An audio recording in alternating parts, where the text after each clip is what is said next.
ఉత్తమ్ కుమార్ నువ్వు అబద్ధాలు ఆడి ఆయన ముఖ్యమంత్రి అయిండు కాబట్టి నోటికొచ్చిన పిచ్చి మాటలు మాట్లాడి కేసీఆర్ను బూతులు తిట్టి ముఖ్యమంత్రి అయిండు, నాకు అవకాశం పోయింది, అందుకని నేను కూడా బూతులు మాట్లాడితే అబద్ధాలు మాట్లాడితే నాకు ముఖ్యమంత్రి వస్తుందని తెలివి తక్కువ ప్రయత్నంలో పోతున్నట్టున్నాడు ఉత్తమ్ కుమార్ రెడ్డి. కరెక్ట్ కాదు అది. ఆయన వాడి వదిలేసిన పాత పనికిమాలి చెత్త ఆరోపణలను నువ్వు మాట్లాడితే ఉపయోగం లేదు.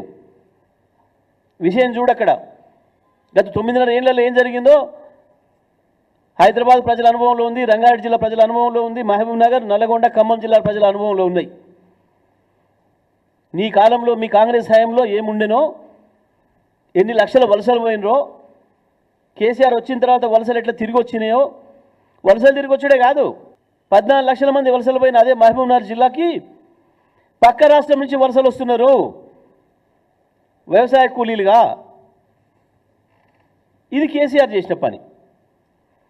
మొత్తం కరువుతోనే నాశనం చేసి ఒక ఫ్లోరిన్ మహమ్మారిని తెచ్చి మీరు నాశనం చేసిన నల్గొండ జిల్లా అద్భుతంగా ఇవాళ ఫ్లోరిన్ మాయమైపోవడమే కాదు, కేసీఆర్ నాయకత్వంలో భారతదేశానికి అన్నం పెట్టి అన్నపూర్ణగా మారింది.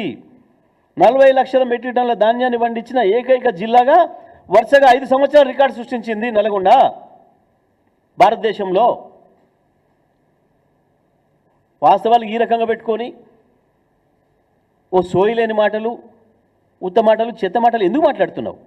మేము 50% కొట్లాడుతున్నాం, నీ బొంద కొట్లాడుతావు, ఉన్న నీళ్ళు పోతున్నాయిరా అంటే ఇది పట్టించుకోకుండా మేము 50% కొట్లాడుతున్నాం, మేము తెలుగుని మాట్లాడుతున్నా, తెలుగు లేక మాట్లాడుతున్నావా? ఇవాళ తక్షణం మన దగ్గర ఉన్న నీళ్లు మన హక్కు వాట, అది ఇంకా 123 టీఎంసీలు మనవి.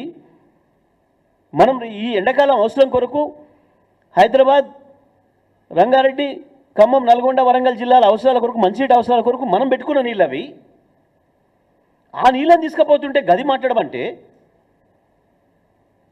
కేసీఆర్ మీద మాట్లాడతా, నేను ఇంకేందో పాత చిందిగా పచ్చడి ఏందో మాట్లాడతా,